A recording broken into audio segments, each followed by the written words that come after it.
नमस्कार विद्यार्थी मित्रांनो, प्रवीण अकॅडमीत आपलं एकदा स्वागत आहे पुन्हा.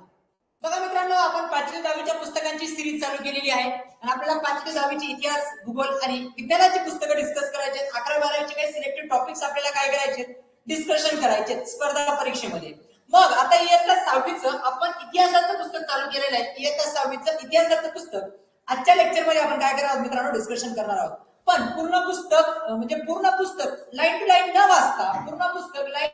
वाचता, जे काही सिलेक्टिव्ह टॉपिक्स आहेत त्या पुस्तकातली आणि ती टॉपिक मध्ये एक्स्ट्रा इन्फॉर्मेशन आपल्याला स्पर्धा परीक्षेला काय आहे हे सर्व आणि सर्व आज आपण काय करणार आहोत मित्रांनो, चर्चा करणार आहोत. चालायचं इयत्ता 6वी इतिहासाच्या शॉर्ट नोट्स काढायला सुरुवात करणार आहात. आणि पहिली गोष्ट मित्रांनो, इयत्ता 6वीच्या पुस्तकात इतिहास जे दिलेला असेल ते अतिशय थोडका असेल, अतिशय तुटक असेल. त्याचा आणि आपल्या स्पर्धा परीक्षेचा इतिहासाचा फक्त एक 2% कव्हर होतं. किती टक्के कव्हर होतं मित्रांनो? 2% कव्हर होतं.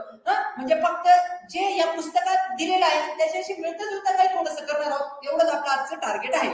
ठीक आहे, तुम्ही म्हणाल सर एवढं वरवरचं तुम्ही कसं शिकवत आहात. सो माझा उद्देश आहे या पुस्तकाचं जे आहे तेवढंच आपल्याला बेस काय करायचं आहे, कव्हर करायचं आहे. इयत्ता 6वीचं पुस्तक आपण सुरुवात करत आहोत मित्रांनो. हे भारताचं संविधान दिलेलं आहे. संविधान दिलेले प्रस्तावना इयत्ता 6वी. आपण पहिल्या चॅप्टर पासून सुरुवात करायला काय करणार आहोत, सुरुवात. ठीक आहे, फर्स्ट चॅप्टर आपण डिस्कस करूया. पहिले 1-2 चॅप्टर काही एवढे इम्पॉर्टन्स नसतात. ठीक आहे, जसे की भारतीय उपखंडाचा इतिहास दिलेला आहे.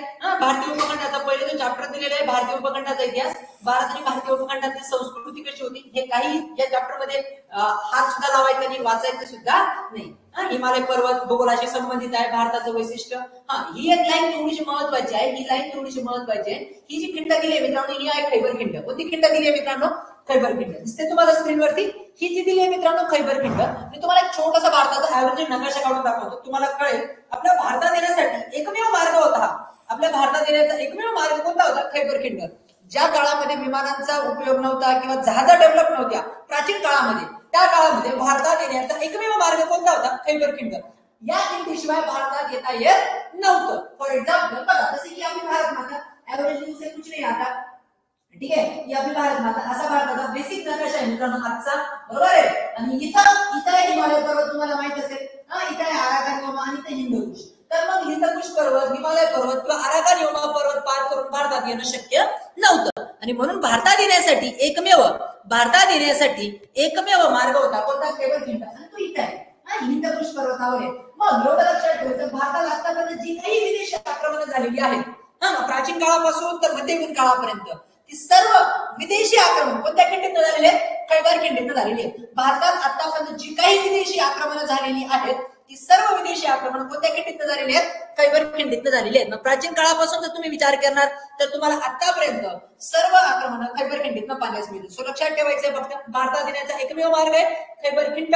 क्लिअर आहे? खिंड म्हणजे कळतं ना, 2 पर्वतांच्या मधला जो एरिया असतो त्याला खिंड म्हणतात, इंग्लिश मध्ये व्हॅली म्हणतात. ठीक आहे, चल पुढे जाऊया मित्रांनो, पुढे जाऊया. बघा मग आता या पुस्तकात जे जे काही दिलेले असेल हे जॉग्राफीशी रिलेटेड दिलेलं आहे. दख्खनचा पठार काय असतं हे आपण भूगोलामध्ये पण शिकणार आहोत. किनारी प्रदेश काय असतं, बेटे काय काय असतात, ही आपल्याला या इतिहास शिकायची नाहीये. आता जे दुसरं जे चॅप्टर आहे ऐतिहासिक साधनं, इथे हे पण चॅप्टर आपल्याला स्पर्धा परीक्षेच्या दृष्टिकोनातून महत्वाचं नाहीये, पण जी काही 1-2 लाईनी असतील त्याचे आपण डिस्कस करून टाकणार आहोत. ठीक आहे, बघा गुरुजपत्र काही एवढं हे नाहीये. ठीक आहे, ओव्या हे चॅप्टर शिकण्यासारखं नाही. खरं चॅप्टर पहिलं इथून चालू होते, हडप्पा संस्कृती. काय चालू होते मित्रांनो? हडप्पा संस्कृती. पहिलं चॅप्टर आपल्याला शिकायचे हडप्पा संस्कृती.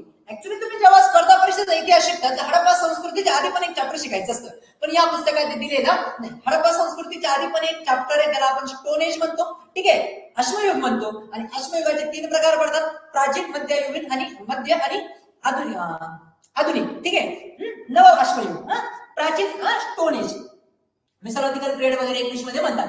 मग आपल्याला हे महत्वाचं चॅप्टर कोणतं? हडप्पा संस्कृती. पहिलं चॅप्टर आपल्याला जे शिकायचे हडप्पा संस्कृती. आता जनरली काय असला पाहिजे मित्रांनो, तुमचा हडप्पा संस्कृतीचा कार्यकाळ या जगपृथ्वी तलावर कुठे होता ते तुमचं काय असलं पाहिजे मित्रांनो, पाठ असलं पाहिजे. हडप्पा संस्कृतीचा जर तुम्ही कार्यकाळ बघाल तर 2500 पासून इसवी सन पूर्वाची गोष्ट करतोय मित्रांनो. कुठं गोष्ट करतोय? इसवी सन पूर्व म्हणजे येशू ख्रिस्ताच्या जन्माच्या आधी 2500 वर्षापासून ते 1750 वर्षापर्यंत हा जनरली कार्यकाळ कोणाचा आहे मित्रांनो? हडप्पा संस्कृतीचा. हडप्पा संस्कृतीचा कार्यकाळ तुमचा पाठ असला पाहिजे इसवी सन पूर्व 2500 ते 1750. हडप्पा संस्कृती संस्कृतीचा कार्यकाळ तुमचा काय असला पाहिजे मित्रांनो, पाठ असला पाहिजे. कोणकोणता? इसवी सन पूर्व 2500 ते 1750 हा ऍव्हरेजली हडप्पा संस्कृतीचा कार्यकाळ आहे. मग भारतात हडप्पा संस्कृतीचा शोध केव्हा लागला? 1921 मध्ये लागला. भारतामध्ये या आपल्याला हडप्पा संस्कृती होती त्या काळात लोक होते. केव्हा माहित पडलं? 1921 मध्ये माहित पडलं. केव्हा माहित पडलंय मित्रांनो? 1921 मध्ये हडप्पा संस्कृतीचा काय लागलेला आहे? शोध लागलेला आहे. आणि मग हडप्पा संस्कृतीचा शोध 1921 मध्ये का लागला? लाहोर ते मुलतान, त्या काळात इकडचं राज्य होतं, तुम्हाला माहित असेल. लाहोर ते मुलतान दोघंही शहर आज पाकिस्तानमध्ये आहेत. हडप्पा हे पण पाकिस्तानमध्ये आहे. लाहोर ते मुलतान या रेल्वेचं ट्रॅक टाकण्याचं काम चालू होतं. ट्रेनचं लिहिलं गेलं. बरं, ट्रेनचं रेल्वेचं काय चालू होतं? रेल्वेचं काय चालू होतं मित्रांनो? ट्रॅक टाकण्याचं, रेल्वेचे रूळ टाकण्याचं काम चालू होतं. आणि मग तिथंच त्या रेल्वेच्या रुळांच्या खाली लागण्यासाठी बेटा लोक कारागीर काय करत होते? या जे कामगार होते उचलून आणत होते. कुठं? हडप्पा या टेकडीवरून. ठीक आहे, समजतं मला काय म्हणायचं? तर मग लाहोर ते मुलतान रेल्वेचं कामकाज चालू असताना, रेल्वे कन्स्ट्रक्शन चालू असताना 1921 मध्ये हडप्पा संस्कृतीचा काय लागला? शोध लागला. सो क्लिअर आहे? 2-3 फॅक्च्युअल डाटा तुम्हाला लक्षात आल्या. हडप्पा संस्कृतीचा कालावधी आला 2500 ते 1750. हडप्पा संस्कृतीचा शोध 1921 मध्ये लागला. लाहोर ते मुलतान रेल्वेचं काय चालू होतं? काम चालू होतं. त्या काळामध्ये हडप्पा संस्कृतीचा काय लागला? शोध लागला. आज जवळजवळ एकच शहर सापडलं, पहिलं शहर सापडलं होतं हडप्पा या नावाने, म्हणून त्या संस्कृतीला काय म्हणतात? हडप्पा संस्कृती म्हणतात. बरोबर आहे? पहिलं शहर कोणतं सापडलं होतं मित्रांनो? हडप्पा हे शहर सापडलं होतं, म्हणून त्याला काय म्हणतात? हडप्पा संस्कृती म्हणतात. आणि हे शहर सिंधू नदीच्या काठावर होतं, म्हणून त्याला सिंधू संस्कृती पण म्हणतात. Indus valley civilisation. बरोबर आहे? सिंधू संस्कृती पण म्हणतात. काय म्हणतात मित्रांनो? सिंधू संस्कृती म्हणतात. मात्र आज जवळजवळ या हडप्पा काळी 2500 पेक्षा जास्त शहरांचा आज सापडलेली आहे. किती शहरं सापडली? ती 2500 पेक्षा जास्त शहरं सापडलेली आहेत. आणि ही शहरं जी 2500 पेक्षा जास्त शहरं आज सापडलेली आहेत मित्रांनो, हे शहरं जास्तीत जास्त सिंधू नदीच्या काठावर नसून सरस्वती नदीच्या काठावर आहे. कोणत्या नदीच्या काठावर आहे? सरस्वती नदीच्या काठावर आहे. सो आयएमपी क्वेश्चन आहे, हडप्पाकालीन सर्वात जास्त शहर कोणत्या नदीच्या काठावर आहेत मित्रांनो? सरस्वतीच्या काठावर आहे. मग जर सरस्वतीच्या काठावरचं एखादं पहिलं शहर सापडलं असतं तर त्याला आपण काय म्हटलं असतो? सरस्वती संस्कृती. काय म्हटलं असतं मित्रांनो? सरस्वती संस्कृती. पण सिंधूच्या काठावर सापडल्यामुळे सिंधू संस्कृती आपण म्हणतो. हडप्पा संस्कृती, सिंधू संस्कृती, इंडस व्हॅली सिव्हिलायझेशन. पण सर्वात जास्त शहर कोणत्या नदीच्या काठावर सापडले मित्रांनो? सरस्वती नदीच्या काठावर सापडलेली आहे. आता सरस्वती नदी पण तुम्हाला एक्झामच्या पॉईंट ऑफ व्ह्यू आयएमपी आहे. बघा, जसं की मित्रांनो आपल्या हिंदू संस्कृतीमध्ये जेव्हा आपण सकाळी माझ्या आजोबा जेव्हा आंघोळ करायचे तेव्हा काहीतरी 2-4 नदीची नावं घ्यायची, गंगा, यमुना, सरस्वती असं काहीतरी देवाची नावं घ्यायची. आजच्या आपल्या मॉडर्न जमान्यामध्ये आपण घेत नाही. बरोबर आहे? मग प्राचीन काळामध्ये या आपल्या वेदांमध्ये ज्या सरस्वती नदीचा उगम पावलेला आहे मित्रांनो, जी सरस्वती नदी आहे आज अस्तित्वात नाही. ती सरस्वती नदी काय नाही मित्रांनो, आज अस्तित्वात नाही. ती आजच्या पंजाब, हरियाणा, राजस्थान या प्रदेशातून व्हायची. आजच्याकडून व्हायची मित्रांनो, पंजाब, हरियाणा, राजस्थान या प्रदेशातून वाहते. मात्र आज ती लुप्त पावलेली आहे. लुप्त पावणे म्हणजे तिचा नाश झालेला आहे. पण तिचा नाश, जी संस्कृती आपल्या प्राचीन इतिहासाची, आपल्या धर्माची जी धरोहर आहे, ती नदी आज अस्तित्वात नाही. कोणती नदी मित्रांनो? सरस्वती. मग आपल्याला एक गोष्ट लक्षात ठेवायची आहे, राजस्थान सरकारने सरस्वतीचं पुनरुद्धाराचं काम हाती घेतलेलं आहे. राजस्थान सरकारचं काय म्हणणं आहे? सरस्वती नदीचा पुन्हा एकदा उगम सुरू करणार आहोत. सो लक्षात ठेवायचे, राजस्थान सरकारने काय केलंय? सरस्वतीचं पुनरुद्धाराचं काम काय घेतलंय? हाती घेतलेलं आहे. मी सरस्वती काय सांगतोय? सरस्वती नदी काय सांगतोय? कारण की हडप्पाकालीन सर्वात जास्त शहर कोणत्या नदीच्या काठावर होते मित्रांनो? सरस्वतीच्या काठावर होते, सिंधूच्या नाही. पण तरी सिंधू संस्कृती का म्हणतो? कारण की पहिले जे हडप्पा शहर सापडलं सिंधू नदीच्या काठावर सापडलं. चला, इथपर्यंत क्लिअर आहे? डाऊट काही नाही इथपर्यंत? चला पुढे जाऊया. मग आज 250 शहरांपेक्षा 2,500 पेक्षा जास्त शहरं सापडलेली आहेत. मग आज धोलगिरा असेल, लोथल असेल, कालीबंगा, दायमाबाद खूप आहे. मग आता आपल्याला महत्वाचे हडप्पा कालीन महत्वाच्या सीमा, ही जी डायग्राम दिली, हे जे एवढे शहर होते भारतामध्ये हे हडप्पा कालीन होती. एवढी शहरं कुठली होती मित्रांनो? हडप्पा कालीन होती. मग या हडप्पा कालीन शहराचा जर तुम्ही विचार करणार तर तुम्हाला 14 सीमा भारताच्या लक्षात आल्या पाहिजे. हडप्पा संस्कृतीच्या 4ही बाउंड्र्या तुमच्या काय राहिल्या पाहिजे मित्रांनो? लक्षात राहिल्या पाहिजे. हडप्पा संस्कृतीच्या 4ही बाउंड्र्या तुमच्या लक्षात राहिल्या पाहिजे. क्लिअर आहे मित्रांनो? हडप्पा संस्कृतीच्या 14 बाउंड्र्या तुमच्या काय राहिल्या पाहिजे मित्रांनो? लक्षात राहिल्या पाहिजे. सो मित्रांनो, हडप्पा कालामध्ये सर्वात दक्षिणेकडचं जे शहर होतं हडप्पा संस्कृतीचं, सर्वात दक्षिणेकडचं, मी परत एकदा सांगतो, खूप आयएमपी टॉपिक सांगतो मित्रांनो. पुस्तकात तुम्हाला सरळ लाईन असतात. आयोग तिरपा अँगल विचारतो, तर मी त्या तिरपा अँगल पण तुम्हाला सांगतोय. तर मग हडप्पा काळामध्ये सर्वात दक्षिणेकडची जी नदी होती, शहर जे होतं हडप्पा संस्कृतीचं सगळ्यात शेवटचं जे टोक होतं ते होतं मित्रांनो दायमाबाद. कोणतं होतं मित्रांनो? दायमाबाद. सो क्लिअर आहे? दायमाबाद हे सर्वात इथे खालून बाजूला लिहून देतो दायमाबाद. दायमा चुकले दायमाबाद. ठीक आहे मित्रांनो, दायमाबाद हे हडप्पा काळामधील सर्वात दक्षिणेकडचं शहर. हडप्पाकालीन सर्वात दक्षिणेकडचं शहर कोणतं मित्रांनो? दायमाबाद. आता एक्झामच्या दृष्टिकोनातून अजून आपल्याला आयएमपी आहे दायमाबाद. एक्झामच्या दृष्टिकोनातून आयएमपी आहे दायमाबाद. काय आयएमपी आहे? पहिला प्रश्न हा येतो की हडप्पा काळातील सर्वात दक्षिणेकडचं शहर कोणतं? तो कोणतं मित्रांनो? दायमाबाद. याच्यावरच दुसरा प्रश्न असा विचारला जातो, खालीलपैकी कोणतं शहर हे हडप्पाकालीन महाराष्ट्रात आहे? खालीलपैकी कोणतं हडप्पाकालीन शहर महाराष्ट्रात होतं? खालीलपैकी कोणतं हडप्पाकालीन शहर महाराष्ट्रात होतं? कोणतं होतं मित्रांनो? दायमाबाद हे नगर जिल्ह्यामध्ये आहे मित्रांनो. कोणत्या जिल्ह्यामध्ये आहे? नगर जिल्ह्यामध्ये आहे. कोणत्या जिल्ह्यामध्ये मित्रांनो? नगर जिल्ह्यामध्ये. प्रवराच्या काठावर. प्रवरा ही गंगेची गोदावरीची उपनदी. समजते मित्रांनो? प्रवराच्या काठावर कोणतं शहर आहे? दायमाबाद. So clear doubt? महाराष्ट्रातलं एकमेव शहर जे हडप्पा काळामध्ये महाराष्ट्रात होतं. हडप्पा काळामध्ये महाराष्ट्रात होतं. सो या दायमाबादवर थोडंच अंडरलाईन करून व्यवस्थित लक्षात ठेवायचे आहे. दोन टॉपिक दायमाबादवर लक्षात ठेवायचे. महाराष्ट्रामध्ये हडप्पा काळात एकमेव शहर होतं कोणतं? दायमाबाद. दायमाबाद हे हडप्पा संस्कृतीचं काय होतं? सर्वात दक्षिणेकडचं शहर होतं. महाराष्ट्रामध्ये नगर जिल्ह्यामध्ये आहे. क्लिअर आहे? काय डाऊट नाही? आता महाराष्ट्राचं हडप्पा काळातलं सर्वात उत्तरेकडचं शहर कोणतं? हडप्पा काळातलं सर्वात उत्तरेकडचं शहर आहे मंडा किंवा मांडा म्हणूया आपण त्याला. मी मांडाचं प्रोनाउन्सिएशन करतो. मी खूप दिवसापासून जेव्हा स्पर्धा परीक्षेत अभ्यास करायला सुरुवात केली होती तेव्हापासून याचं प्रोनाउन्सिएशन काय करतो? मांडा. तर मांडा उत्तरेचं सर्वात उत्तरेकडचं शहर कोणतं मित्रांनो? हडप्पाकालीन मांडा. कोणत्या मित्रांनो? मांडा आजच्या जम्मू काश्मीरमध्ये आहे. कुठे मित्रांनो? जम्मू काश्मीरमध्ये आहे. टोकं सांगते हडप्पाकालीन शहराची टोकं. सर्वात उत्तरेकडचं शहर कोणतं? सर्वात दक्षिणेकडचं शहर कोणतं? सर्वात पश्चिमी पूर्वेकडचं शहर घेऊया. सर्वात कशाचं घेऊया मित्रांनो? पूर्वेकडचं शहर घेऊया. सर्वात पूर्वेकडचं जे शहर आहे ते आलमगीरपूर आहे मित्रांनो. कोणते? हडप्पाकालीन सर्वात पूर्वेकडचं शहर कोणतं होतं? कोणतं होतं मित्रांनो? आलमगीरपूर होतं. कोणतं होतं? आलमगीरपूर होतं. क्लिअर आहे? काही डाऊट नाही इथपर्यंत? आणि सर्वात पश्चिमेकडचं जे शहर होतं याचं प्रोनाउन्सिएशन पण माझ्याकडनं 100% चुकून जातं.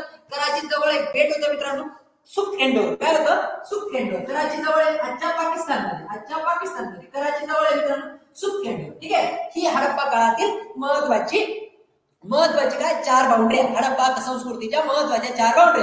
या बाउंड्रीच्या मध्ये अनेक शहरं होती नदीच्या काठावर वसलेली. या 4 सीमांच्या मध्ये अनेक शहरं होती नदीच्या काठावर बसलेली. मराठीगड असेल, कालीबंगा असेल, बनावली असेल, ठीक आहे, डोलविरा असेल, खूप शहरं होती. ठीक आहे? ही एवढी यादी आहे. आज जवळजवळ 250 शहरं सापडलेली आहेत. पण आपल्याला फक्त 4, 5, 10 शहरं महत्वाची आहेत. पुढे आपण डिटेल करणार आहोत. सो क्लिअर आहे डाऊट? क्लिअर आहे इथपर्यंत? काही शंका, कुशंका, लघुशंका नसेल? क्लिअर आहे? लघुशंकाचा काही संबंध नाही तर. ठीक आहे? चला पुढे जाऊया. हडप्पाकालीन शहराचे आता वैशिष्ट्य आपल्याला जे शिकायचे ती महत्वाची आहेत मित्रांनो. आता रस्ते काठमाळात विभागत होते, घर दुमजली घर होते, घरामध्ये स्नानगृह होती, बॅक साईडने गटारींची व्यवस्था होती. हे बेसिक कन्सेप्ट आहे मित्रांनो. आता आपल्याला याच्यामध्ये एकच महत्वाची कन्सेप्ट आहे. एक महत्वाची कन्सेप्ट आहे मित्रांनो, महान स्नानगृह. ग्रेट बाथ म्हणतो त्याला आपण. Great bath. महान स्नानगृह कोणत्या शहरात होतं? कोणत्या शहरात होतं मित्रांनो? मोहनजोदडोला होतं. महान स्नानगृह कुठं होतं मित्रांनो? ग्रेट बाथ कुठं होतं? मोहनजोदडोला होतं. ही एक लाईन या पुस्तकाच्या दृष्टिकोनातून आयएमपी आहे. महान स्नानगृह कुठं होतं मित्रांनो? ग्रेट बाथ जे होतं ते मोहनजोदडोला होतं. आता ग्रेट बाथचा वापर आमच्या नाशिकमध्ये पण होतो. गंगेवर जो रामकुंड आहे मित्रांनो, गंगेवरचा जो रामकुंड आहे असाच आहे. आता रामकुंडाचा वापर पूर्वीच्या काळी ठीक आहे बघा, हे ग्रेट बाथ आहे म्हणजे कॉमन बाथरूम म्हणूया. त्या काळात कॉमन बाथरूम होतं. का असेल बरं? ज्या काळामध्ये धार्मिक विधी असेल त्या काळामध्ये सर्व जनतेला, जसं आमच्या नाशिकमध्ये जेव्हा कुंभमेळा भरतो तो पर्वणीच्या वेळेस गंगेवरती रामकुंडावर सर्व लोक कॉमन आंघोळा करायला जातात. तसं कॉमन आंघोळा करण्यासाठी धार्मिक विधीच्या वेळेस या स्नानगृहाचा काय केला जात असेल? वापर केला जात असेल. या स्नानगृहाचा काय केला जात असेल मित्रांनो? वापर केला जात असेल. समजते मला काय म्हणायचं? सो हे होतं ग्रेट बाथ, कॉमन बाथरूम होतं. ठीक आहे? कोणत्या शहरामध्ये मग मित्रांनो? मोहनजोदडोला आहे. कोणत्या शहरामध्ये आहे?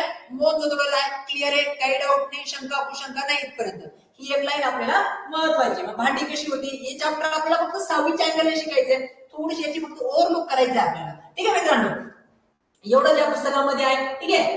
त्यांची स्वतःची लिपी होती. आपण ते पुढे डिस्कस करणार आहोत. व्यापार कोणकोणत्या देशांबरोबर करायचे.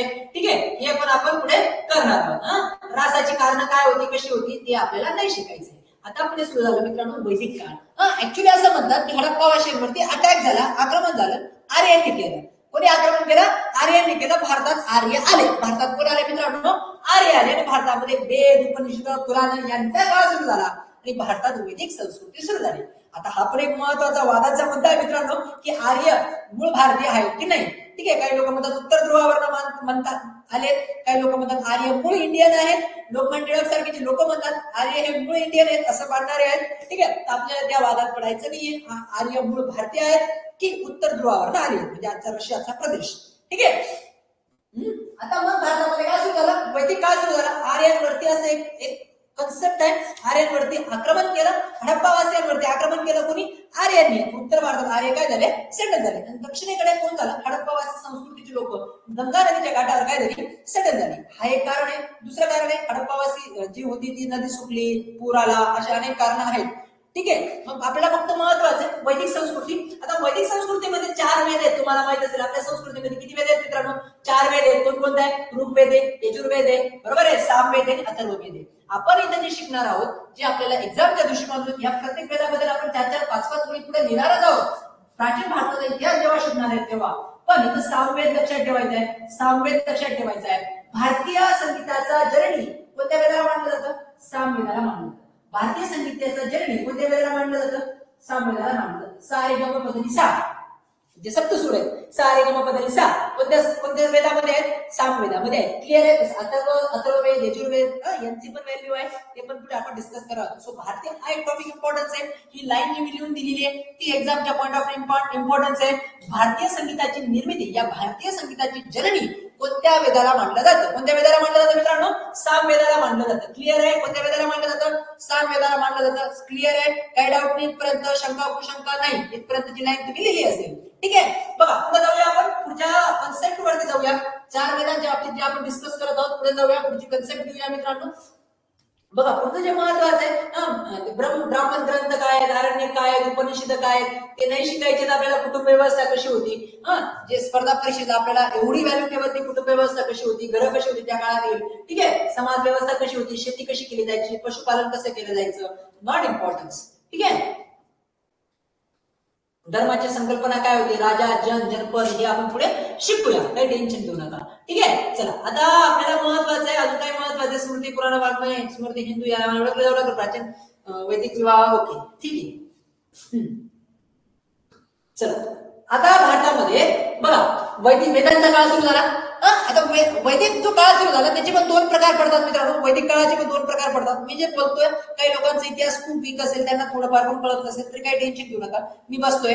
बघा वैदिक जो काळ होता मित्रांनो, वैदिक काळाचे 2 प्रकार पडतात. वैदिक काळाचे किती प्रकार पडतात, 2 प्रकार पडतात, पूर्व वैदिक काळ आणि उत्तर वैदिक काळ. ठीक आहे, हे पुढे आपण डिस्कस करणार आहोत. हे काय होता, पूर्व वैदिक काळ. काय होता मित्रांनो, पूर्व वैदिक काळ. आता पूर्व वैदिक काळामध्ये सिच्युएशन अतिशय चांगली होती. पूर्व वैदिक काळामध्ये सिच्युएशन काय होती, अतिशय चांगली होती. पूर्व वैदिक काळामध्ये सती जात नव्हती, पूर्व वैदिक काळामध्ये जात नव्हती. जात जी होती ती धर्मावर नसून, जन्मावर नसून कर्मावर आधारलेली होती. कशावर आधारलेली होती, कर्मावर आधारलेली होती. हुंडा नव्हता, जातीत विवाह होत नव्हता, स्वयंवर होत होता, दलित नावाचा प्रकार नव्हता. ठीक आहे, आणि एखाद्या घरात दलित घरात जन्माला आला आणि तरी त्याच्या कर्माने तो ब्राह्मण होत होता. जसं की वाल्मिकी महाराज तुम्ही ऐकलं असेल, रामायण लिहिल्यामुळे दलित घरात जन्माला येऊन सुद्धा ते ब्राह्मण झाले. या ब्राह्मण कुळामध्ये त्यांचा समावेश झाला. जसं परशुराम असतील, ब्राह्मण घरात जन्माला आले, पण हातात तलवार परशु घेतला आणि त्याच्यामुळे ते क्षत्रिय झाले. म्हणजेच हे जन्मावर नसून कर्मावर आधारलेले होते. जात कशावर आधारलेली होती, कर्मावर आधारलेली होती. उत्तर वैदिक, पूर्व वैदिक काळामध्ये खूप चांगली सिच्युएशन होती. मात्र उत्तर वैदिक काळामध्ये सिच्युएशन वाईट होत गेली. उत्तर वैदिक काळामध्ये काय होत गेली, सिच्युएशन काय होत गेली, वाईट होत गेली. उत्तर वैदिक काळ, उत्तर वैदिक काळ हा मानवाच्या इतिहासातील, या आपल्या भारताच्या इतिहासातील थोडासा विचित्र काळ मानला जातो. उत्तर वैदिक काळामध्ये सती सुरू झाली. उत्तर वैदिक काळामध्ये तुम्ही बघाल तर अनेक वाईट कन्सेप्ट सुरू झाल्या. जात सुरू झाली, हुंडा सुरू झाला, बालविवाह सुरू झाला उत्तर वैदिक काळामध्ये. त्याच्यानंतर तुम्ही बघाल तर बहुपत्नीत्व सुरू झालं उत्तर वैदिक काळामध्ये. स्पृश्य, अस्पृश्य अशा अनेक कन्सेप्ट सुरू झाल्या उत्तर वैदिक काळामध्ये. देवाची कन्सेप्ट बदलली. पूर्व वैदिक काळामध्ये अशी देव मानली जायची मित्रांनो. पूर्व वैदिक काळामध्ये मानलं जायचं इंद्रदेवता. इंद्र दिसतो, इंद्रदेवता. वायू दिसतो, वायुदेवता. चंद्र दिसतो, चंद्रदेवता. अग्नी दिसते, अग्निदेवता. जल दिसतं, जलदेवता. जे निसर्गात आहे त्यांनाच देव मानण्याची कन्सेप्ट होती. कोणत्या काळामध्ये, पूर्व वैदिक काळामध्ये. मात्र उत्तर वैदिक काळामध्ये 33 कोटी जो देवाचा जो प्रकार आहे तो कन्सेप्ट उदयास आली. म्हसोबा, रानोबा, आया, माऊल्या हा जो प्रकार आहे तो देव उदयास आली. अनेक देव उदयास आली. उत्तर वैदिक काळामध्ये कर्मकांड वाढला. काय वाढला मित्रांनो, कर्मकांड वाढला. काय वाढला? कर्मकांड वाढला. उत्तर वैदिक काळामध्ये कर्मकांड वाढला आणि अनेक क्षत्रियांना कर्मकांड मान्य नव्हता, म्हणून त्यांनी हिंदू धर्मामधनं बाहेर पडले. या त्या काळातल्या वैदिक धर्मामधनं सनातन धर्म म्हणूया आपण, सनातन धर्मामधनं बाहेर पडले आणि वेगळा धर्म स्थापन केला. आणि याच्या आज 2 जिवंत उदाहरण आपल्याला पाहण्यास मिळतील.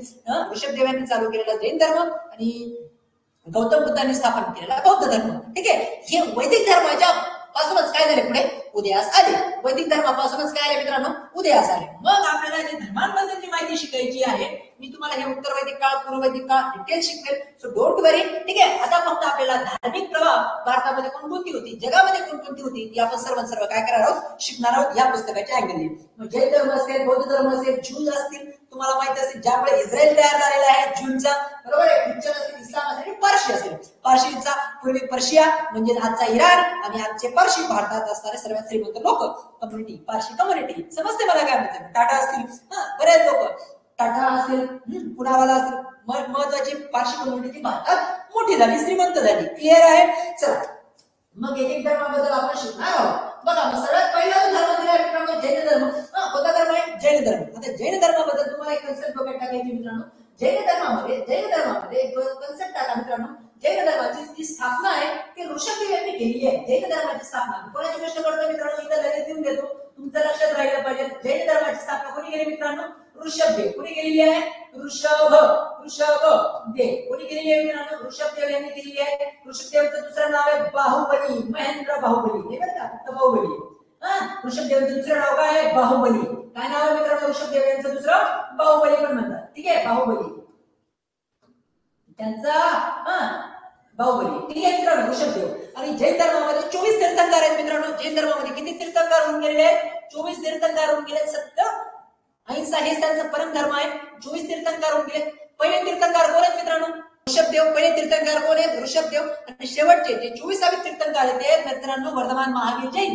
कोण आहेत? वर्धमान महावीर जैन. सो क्लिअर आहे. ऋषभदेव पहिले तीर्थंकर, 24 तीर्थंकर होऊन गेले, तर शेवटचे तीर्थंकर जे ते वर्धमान महावीर जैन आहेत. जैन धर्मामध्ये बघाल तर 2 पंथ आहेत, श्वेतांबर, दिगंबर. महत्वाचे किती पंथ मानले जातात? 2 पंथ मानले जातात, श्वेतांबर, दिगंबर. पुढे आपण यांच्याबद्दल डिटेल शिकणार आहोत. अहिंसा परमधर्म. ठीक आहे, अहिंसा हाच परमधर्म आहे. या धर्मात अहिंसा तत्वाला महत्व दिलेलं आहे. वर्धमान महावीर जैन. आता वर्धमान महावीर जैनांच्या बाबतीत थोडेसे 2-4 ओळी आपल्याला लक्षात ठेवायच्या आहे. आज ज्या राज्याला आपण बिहार नावाने ओळखतो त्याची प्राचीन काळातील वज्जी नावाचं एक महाजनपद होतं. पुढे आपण 16 महाजनपदांबद्दल शिकणार आहोत. डोंट वरी. ठीक आहे, वज्जी एक महाजनपद होतं मित्रांनो. कोणतं महाजनपद होतं? वज्जी एक महाजनपद होतं. आणि त्या वज्जी महाजनपदाची राजधानी होती वैशाली. आणि वैशालीचाच एक भाग होता कुंडग्राम. येथेच वर्धमान महावीरांचा काय झाला? जन्म झाला. सो वर्धमान महावीर जैन आणि गौतम बुद्ध हे समकालीन आहेत. समकालीन प्रधान एकाच काळामध्ये आहेत. इव्हन वर्धमान महावीर जैन हे 20 वर्ष मोठे आहेत. हे 20 वर्ष मोठे आहेत. कोणापेक्षा? 20 वर्ष मोठे आहेत गौतम बुद्धांपेक्षा. कोणापेक्षा मोठे आहेत मित्रांनो? गौतम बुद्धांपेक्षा 20 वर्ष मोठे आहेत. आणि इव्हन गौतम बुद्धांचे आई वडील हे स्वतः वर्धमान महावीर जैन यांचे शिष्य होते. गौतम बुद्धांचे आई वडील हे स्वतः वर्धमान महावीर जैन यांचे काय होते? शिष्य होते. क्लिअर आहे. 1 सेकंद चालू ठेवा. 1 सेकंद चालू ठेवा. या इथपर्यंत.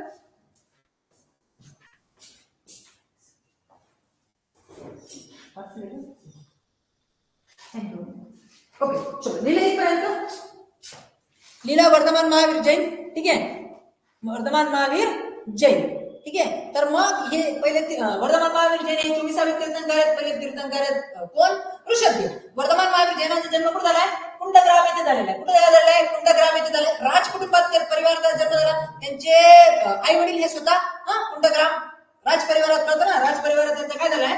जन्म झालेला आहे. क्लिअर आहे. वर्धमान महावीर जैनांचे आई वडील हे 20 वर्ष मोठे आहेत कोणापेक्षा? गौतम बुद्धांपेक्षा. वर्धमान महावीर जैनांनी ज्ञान प्राप्तीसाठी घरदाराचा त्याग केला. 12.5 वर्ष तपश्चर्या केली आणि हे ज्ञान केवळ शुद्ध होतं म्हणून केवळ किंवा विशुद्ध होतं. ही लाईन महत्वाची आहे. ही लाईन महत्वाची आहे. केवळ होतं, शुद्ध होतं, विशुद्ध होतं म्हणून वर्धमान महावीर जैनांना काय म्हटलं जातं? केवली म्हटलं जातं. केवली खालीलपैकी कोणाला म्हटलं जातं? कोणाला म्हटलं जातं? वर्धमान महावीर जैनांना म्हटलं जातं. क्लिअर आहे? काय डाऊट नाही. वर्धमान महावीर जैनांना काय नाव ओळखलं जातं? केवली. लगेच लिहून टाकायचं आहे. मी ज्या ज्या शब्दांवरती अंडरलाईन करतोय ते शब्द काय करायचे? लिहून टाकायचे आहेत. वर्धमान महावीर जैनांना काय म्हणतात? केवली म्हणतात. क्लिअर आहे? काय डाऊट नाही इथपर्यंत. चलो पुढे जाऊया. आता वर्धमान आता त्यांचं आपल्याला आचार हे नाही शिकायचे तिथं. पंचमहाव्रत नाही शिकायचे, अहिंसा, सत्य, अपरिहार, ब्रह्मचार्य, त्रिरत्न पण नाही शिकायचे. ठीक आहे. आता जे आहेत महत्वाचे गौतम बुद्ध. कोण? गौतम बुद्ध. ठीक आहे. चला पुढचं नाव आहे गौतम बुद्ध. ठीक आहे. गौतम बुद्धांचा कार्यकाळ महत्वाचा नाही आपल्याला. जन्म नेपाळमधील लुंबिनी या गावात झाला. त्यांच्या वडिलांचं नाव होतं शुद्धोधन आणि आईचं नाव होतं काय होतं? मायादेवी. ठीक आहे. त्यांचं मूळ नाव काय? सिद्धार्थ. क्लिअर आहे? बरं. लुंबिनी मध्ये जन्म झाला, आजच्या नेपाळमध्ये. गौतम बुद्धांचा पुढे जन्म झालाय नेपाळमध्ये. ठीक आहे. चलो ठीक आहे. आता आपल्या यांच्याबद्दल खूप काही आपल्याला शिकता येईल, खूप काही सांगता येईल, पण इथं आपल्याला त्यांच्याबद्दल बाकीच्या गोष्टी डिस्कस करण्यासारख्या नाही आहेत. त्यांनी पहिलं दिलेलं प्रवचन असेल, ठीक आहे, ज्ञानप्राप्ती केली असेल, शेवटचं अन्न ग्रहण केलेलं असेल, सगळ्या गोष्टी आपण चर्चा करू शकतो, पण जे आपल्याला इथे एक्झामच्या दृष्टिकोनातून इम्पॉर्टन्स नाहीये. ठीक आहे. बरं. आता ज्यू धर्म, पुढचा धर्म कोणता आहे? ज्यू धर्म. ठीक आहे. हा एक थोडंसं लक्षात ठेवायचा आहे. ज्यू धर्म ख्रिश्चनांचा जो उदय झाला होता जून पासून झालेला आहे. ख्रिश्चनांचा उदय कोणापासून झालाय? जून पासून झालेला आहे. ठीक आहे. ज्यू धर्माबद्दल आपण 2-4 वेळी समजून घेऊया. ठीक आहे. आजचा इस्रायल कशाचा आहे? ज्यू धर्मांचा आहे. ठीक आहे. इस्रायलची स्टोरी आपण नंतर घेऊया. ठीक आहे. तर जूननी पहिली जी भारतामध्ये केरळमधील कोचेन येथे आले. कोण? ज्यू धर्माचे लोक पहिल्या ते 3ऱ्या शतकात. ज्यू धर्मालाच काय म्हणतात? यहुदी म्हटले जातात. महत्वाचं नाही आहे. आणि ज्यू धर्माचं जे मंदिर असतं त्याला सिनेगॉग म्हणतात. काय म्हणतात? सिनेगॉग. ठीक आहे. आपण ती पॅलेस्टाईन इस्रायल जो वाद चालू आहे तो त्याच्याशी या मंदिरांशी खूप संबंध आहे. त्यांचं एक मंदिर त्याच्याशी खूप महत्वाचं तेला इस्रायलची राजधानी. ठीक आहे. येते. चला चालायचं पुढे. तर सिनेगॉग म्हणतात. एवढं लक्षात ठेवायचं. ज्यू धर्माबद्दल काही जास्त लक्षात ठेवण्याची गरज नाही. ठीक आहे. उपदेशाचा सार महत्वाचा आहे. ख्रिश्चन धर्म तुम्हाला माहित असेल. ख्रिश्चन धर्म, आता ख्रिश्चन धर्माची स्थापना वगैरे नाही महत्वाची. आता बघा ही एक लाईन आपल्याला ख्रिश्चन धर्माची महत्वाची आहे. ख्रिश्चन धर्माची एक लाईन महत्वाची आहे. सेंट थॉमस माहित असेल. अनेक इंग्लिश मिडियम स्कूलचं नाव आहे सेंट थॉमस. हे सेंट थॉमस इंग्रजी हे इसवी सन सनाच्या पहिल्या शतकात केरळमध्ये आले. येशू प्रभू येशूंची 12 शिष्य होती. प्रभू येशूंची किती होती? 12 शिष्य होती. आता तो भाग नंतरचा आहे. आपण त्याच्यावर चर्चा करू शकतो. ठीक आहे. प्रभू येशूंची 12 शिष्य होते. त्याच्यापैकी एक शिष्य कोण होते? सेंट थॉमस होते. आणि सेंट थॉमस हे 12 पहिल्या शतकामध्ये केरळमध्ये आले. आणि त्यांनी त्रिचूर जिल्ह्यातील पल्लयूर येथे 52 मध्ये चर्चची काय केली? स्थापना केली. भारतामध्ये ख्रिश्चन धर्माला सुरुवात झाली. भारतामध्ये 52 मध्ये, इसवी सन 52 मध्ये. कशाची गोष्ट करतोय? इसवी सन 52 मध्ये. आणि त्यांचा ग्रंथ तुम्हाला माहित आहे बायबल. तो काही लक्षात ठेवण्याची गरज नाही. ख्रिश्चन धर्माचा ग्रंथ बायबल. ठीक आहे. आता बघा पुढे महत्वाचं इस्लाम धर्म. इस्लाम धर्म. ठीक आहे. इस्लाम धर्म मोहम्मद पैगंबर साहेब तुम्हाला माहित असतील. 6व्या शतकामध्ये त्यांनी इस्लाम धर्माची काय केली? स्थापना केली. आता बघा इस्लाम धर्म. ठीक आहे. मोहम्मद पैगंबर यांनी स्थापन केलेले, यांनी प्रेरित आहे. बरोबर आहे. आणि कुराण आहे. यांच्याबद्दल पण आपण खूप सांगू शकतो. 2 महत्वाचे पंथ मानले जातात. त्याच्या पलीकडे पण पंथ आहेत, सुन्नी आणि शिया. ठीक आहे. इस्लामची स्थापना कोणी केलेली आहे? मोहम्मद पैगंबरांनी केलेली आहे. कोणी केलेली आहे? मोहम्मद पैगंबरांनी केलेली. आपल्याला तो एक धर्म महत्वाचा नाही हा. ठीक आहे. इस्लाम धर्म एक महत्वाचा धर्म आपल्याला शिकायचा आहे. पारशी. भारतामध्ये जे लोक आहेत पर्शियाहून आलेले लोक आहेत त्यांचा धर्म कोणता आहे? पारशी. ठीक आहे. बघा आता पारशीचा जो पवित्र ग्रंथ आहे जसं कुराण आहे, बायबल आहे, बरोबर आहे, तसंच अवेस्ता पारशीचा ग्रंथ कोणता आहे? अवेस्ता. आणि अवेस्तीची भाषा आणि ऋग्वेदाची भाषा साम्य आहे. पारशी लोक पार्स किंवा फार्स या नावाने प्रांतातून पर्शिया म्हणतात. आणि पहिले ते गुजरातमध्ये आले होते. झरथुष्ट्र या धर्माचा काय मानला जातो? संस्थापक मानला जातो. कोण? झरथुष्ट्र यांना काय मानलं जातं? संस्थापक मानलं जातं पारशी धर्मामध्ये. ज्या पारशींनी ते नंतर ज्या पारशींनी इस्लामला शरण दिली त्या इराणमधून असताना काय करावं लागलं? बाहेर पडावं लागलं. ठीक आहे. तर झरथुष्ट्र हे पारशी धर्माचे काय मानले जातात? संस्थापक मानले जातात. याचं आज भारताच्या इतिहासामध्ये खूप मोठं महत्वाचं योगदान कोणाचं आहे? पारशींचे. टाटा परिवार असेल, पुनावाला, बाटलीवाला, हा वाला, तो वाला सर्व असतील.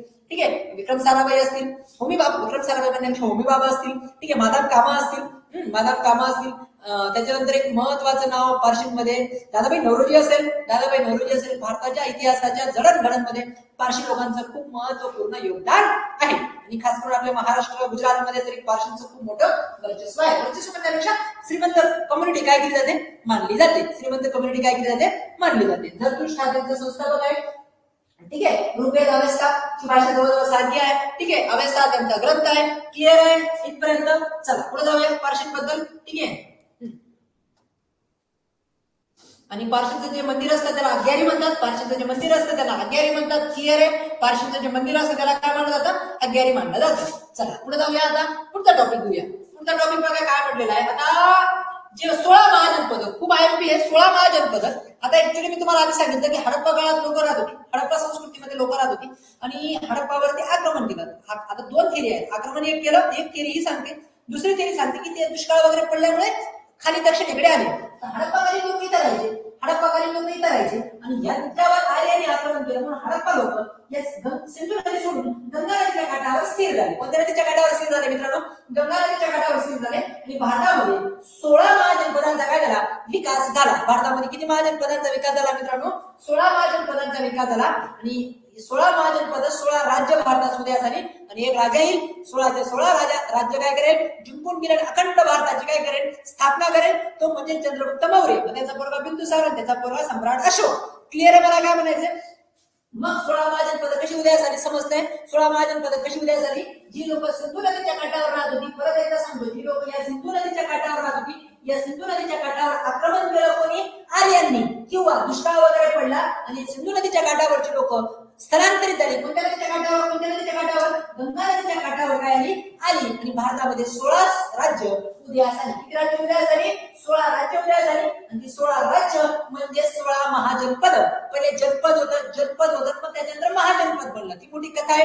या पुस्तकात आपल्याला ती शिकण्यासारखी नाही. 16 महाजनपद कशी उदयास आली सिंधू वाशीस पुढे कोणत्या नदीच्या काठावर आले गंगा नदीच्या काठावर आले. त्यांनी 16 महाजनपदांची काय केली स्थापना केली. असं आपण तुम्हाला स्पर्धा परीक्षेच्या अंगी आपण विचार करूया. क्लिअर आहे इथपर्यंत. 16 महाजनपदांचा आता आपल्याला एक महाजनपदांबद्दल आपल्याला काय करायचंय शिकायचंय. ठीक आहे. 16 महाजनपदांबद्दल शिकायचंय. आता कालावधी जो आहे सर्वसाधारणपणे 1000 पासून उत्तर वैदिक काळामध्ये 16 महाजनपद मानले जातात. उत्तर वैदिक काळामध्ये काय मानले जातात 16 महाजनपद. मी तुम्हाला आधी सांगितले वैदिक काळाचे पण 2 प्रकार पडतात पूर्व वैदिक काळ आणि उत्तर वैदिक काळ. आता याचा डिफरन्स आपण डिटेल घेणार आहोत. काही टेन्शन घेऊ नका. पण महाजनपदाचा कालावधी इसवी सन ते 600 इसवी सन 1000 इसवी सन पूर्व 1000 ते 600 पर्यंत मानला जातो ऍव्हरेजली. आणि 600 नंतर चंद्रगुप्त मौर्य सर्व राज्य काय करेल जिंकून घेईल. मौर्य साम्राज्याची काय करेल स्थापना करेल. क्लिअर आहे. मग हा त्यांचा जनरली काय मानला जातो कालावधी मानला जातो. आता जी 16 महाजनपद होती त्याच्यात ही 4 महाजनपद आपल्याला दिलेली आहेत. तुम्ही नाव ऐकलं असेल की 16च्या 16 महाजनपदांची नावं तुम्ही कुठे ऐकली आहेत माहिती का 16 महाजनपदांची नावं तुम्ही महाभारतामध्ये ऐकलेली आहे. कुठे ऐकलेली आहे महाभारतामध्ये ऐकलेली आहे. 16 महाजनपदांची नावं कुठे ऐकली तुम्ही महाभारतामध्ये ऐकलेली आहे. बघा फॉर एक्झाम्पल मी तुम्हाला सांगतो अंगराज कर्ण माहिती का तुम्हाला अंग या महाजनपदाचा राजा म्हणून त्याला काय म्हणतात अंगराज कर्ण दिसतोय. त्याच्यानंतर तुम्ही बघा तर मल्ल ऐकलं असेल. ठीक आहे. त्याच्यानंतर मगध तर खूप महाजनपद महत्वाचे. पांचाल काय पांचाली या महाजनपदाची प्रिन्सेस राजकुमारी कोण पांचाली द्रौपदी पण या महाजनपदाची पांचाल म्हणून महाजनपद पांचाली नाव आलं. क्लिअर आहे. म्हणजे सांगतोय की ह्या महाजनपदांचा संबंध महाभारताशी मिळता जुळता आहे. तुम्ही हे कुरु पासून काय झाला कौरव पांडव कौरव तुम्ही ऐकले असेल. त्याच्यानंतर तुम्ही बघा अश्मक कोण आहे एक महाजनपद तुमच्या आवडीचं महाजनपद ज्याचं नाव तुम्ही ऐकलं असेल गांधार. कोणतं गांधार नरेश शकुनी मामा या महाजनपदाचा आहे. गांधार नरेश शकुनी मामा आणि त्याची बहीण गांधारी या महाजनपदाची प्रिन्सेस म्हणून गांधारी. समजते मला काय म्हणायचं. म्हणजे या महाजनपदांची जी नाव आहेत ती आपल्या महाभारताशी मिळती जुळती आहे. महाभारताची कॅरेक्टर या महाजनपदामध्ये तुम्हाला पाहण्यास मिळतील. क्लिअर आहे. पण आपल्या महाभारताशी काही घेणं देणं नाही. आपण थोडस फॉरवर्ड करणार आहोत पुढे येणार आहोत 16 महाजनपद जी आपल्याला एक्झामच्या पॉईंट ऑफ अभ्यासायची महाजनपद.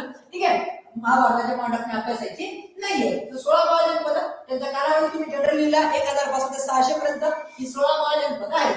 आता या 16 महाजनपदांचा एक महाजनपदाबद्दल थोडेसे लाईनी आपल्याला लक्षात ठेवायचे आहेत. पहिलं महाजनपद आहे कोशल. तर तुम्हाला हे 14 महाजनपदांची नावं लक्षात ठेवा. कोशल, वत्स, अवंती, मगध. पुढे आपण प्रत्येकाबद्दल लिहिणार आहोत, प्रत्येकाच्या राजधानी लिहिणार आहोत, प्रत्येकाचे महत्वाचे राजे लिहिणार आहोत, एक राजाने दुसऱ्या राजाबरोबर कशी फाईट केली ते पण शिकणार आहोत. ठीक आहे. आता बघा, आता थोडंसं आपल्याला महत्वाचं मी जे लिहून देतो ते तुम्हाला लक्षात ठेवायचे. कोशल महाजनपदाचा विस्तार हिमालयाच्या पायथ्याशी नेपाळ आणि उत्तर प्रदेशच्या ठिकाणी होता. कोशल महाजनपद कुठं होतं मित्रांनो?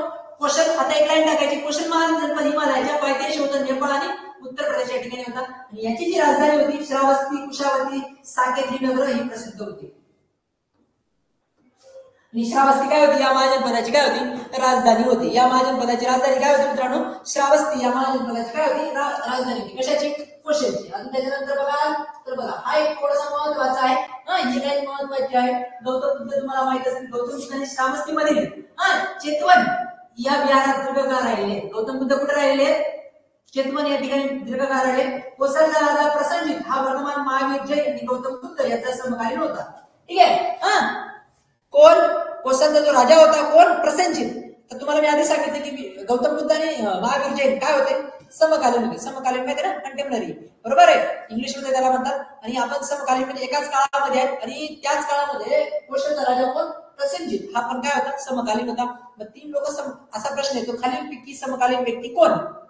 ठीक आहे. गौतम बुद्ध, वर्तमान महावीर जैन आणि एक म्हणजे प्रसंजित. कोण? प्रसंजित. एकेकाबद्दल आपण पुढे शिकणार आहोत. ठीक आहे. एकेकाबद्दल आपण पुढे शिकणार आहोत. आणि कोसलचे राज्य पुढे मगधमध्ये काय झालं? विलीन झालं. कोसलचे राज्य पुढे कशामध्ये विलीन झालं मित्रांनो? मगधमध्ये काय झालं? विलीन झालं. क्लिअर आहे इथपर्यंत? आता ही जी लाईन आहे, आता वत्स, पुढचं राज्य काय? वत्सचा विस्तार उत्तर प्रदेशच्या अलाहाबादच्या आसपास होता. अलाहाबादच्या आसपास होता. ठीक आहे. आणि कोसल म्हणजे प्राचीन कौशंबी महत्वाचे व्यापारी केंद्र. कौशंबीतील 3 व्यापारी श्रीमंतांना गौतम बुद्ध यांनी अनुयायी 3 विहार बांधले. उदयन हा गौतम बुद्धाचा समकालीन होता. ठीक आहे. ते महत्वाचं नाही. ठीक आहे. आता आपल्याला जी महत्वाची लाईन आहे ती आपण पुढे लिहिणार आहोत. मगध साम्राज्य कसं उदय झालं ते आपण लिहिणार आहोत. फक्त ही लाईन आपल्याला आजसाठी लिहून घ्यायची आहे. ही जी 16 महाजनपद आहेत आज कुठे कुठे आहे? 16 महाजनपदांचे आधुनिक नाव. ही लाईन महत्वाची आहे. एक्झामच्या दृष्टिकोनातून हा एक टॉपिक आहे. 16 महाजनपदांची काय आहेत? 16 महाजनपदांची काय आहेत? आजची आधुनिक नावं. ही काय करायची? लक्षात ठेवायची आहेत. 16 महाजनपदांची आजची आधुनिक नावं काय करायची? लक्षात ठेवायची. काशी महाजनपदाचं आजचं नाव काय? बनारस. कोशलचं आजचं नाव काय? लखनौ. मल्लचं आजचं नाव काय? गोरखपूर. वत्सचं आजचं नाव काय? अलाहाबाद. कानपूर. चिनीचं आजचं नाव कानपूर. कुरुचं आजचं नाव दिल्ली. बरोबर आहे. पांचाल महाजनपदाचं आजचं नाव रोहिलाखंड. मत्स्यचं आजचं नाव जयपूर. शिवसेनचं आजचं नाव मथुरा. अशोकचं आजचं नाव पैठण. ऍक्च्युली महाराष्ट्राजवळ पैठण आहे. अशोक एकमेव IMPM एकमेव महाजनपद जे सगळ्यात दक्षिणेला होतं आणि महाराष्ट्रात होतं. एकमेव महाजनपद जे दक्षिणेला होतं महाराष्ट्रात होतं. दक्षिणेला पण आणि महाराष्ट्रात पण. कोणतं मग? अशमक. कोणतं मित्रांनो? अशमक जे महाजनपद होतं ते दक्षिणेला होतं आणि महाराष्ट्रात पण होतं. क्लिअर आहे? क्लिअर आहे. अवंती महाजनपद म्हणजे काय? आजचा उज्जैन मध्य प्रदेश. बरोबर आहे. अंगराजकरण ऐकलं असेल तुम्ही. चंपा पूर्व बिहार. मगध म्हणजे आजचा त्याची राजधानी पाटलिपुत्र म्हणजे आजचा पटना. ठीक आहे. बिहार. त्याच्यानंतर वज्जी म्हणजे उत्तर बिहार. आणि गांधार म्हणजे पेशावर आजचं की कंबोज. गांधार जवळ कंबोज. ही 16 महाजनपदांची यादी तुमची काय झाली पाहिजे? पाठ झाली पाहिजे. 16 महाजनपदांची यादी काय झाली पाहिजे? पाठ झाली पाहिजे. क्लिअर आहे इथपर्यंत? काही डाऊट नाही इथपर्यंत? चला लिहा. आता आपण उद्या शिकणार आहोत ही 16 महाजनपदांबद्दल डिटेल माहिती. 16 महाजनपदांबद्दल चंद्रगुप्त मौर्य कसे जिंकून घेतले 16 महाजनपद. सर्वात स्ट्रॉंग महाजनपद जे आहे मगधचा इतिहास आपल्याला शिकायचा आहे. मग कालाशोक असेल, धनानंद असेल, महापद्मानंद असेल. ठीक आहे. महापद्मानंद मग धनानंद ही सर्व राजे आपल्याला काय करायचे? शिकायचे आहेत. सो आज फक्त आपण 16 महाजनपदांपर्यंत आलेलो आहोत. कुठपर्यंत आलो आहोत मित्रांनो? 16 महाजनपदांपर्यंत आलेलो. उद्या इथून पुढे काय करणार आहोत? आपण कंटिन्यू करणार आहोत. थांबूया आपण. So thank you. It's will be see tomorrow.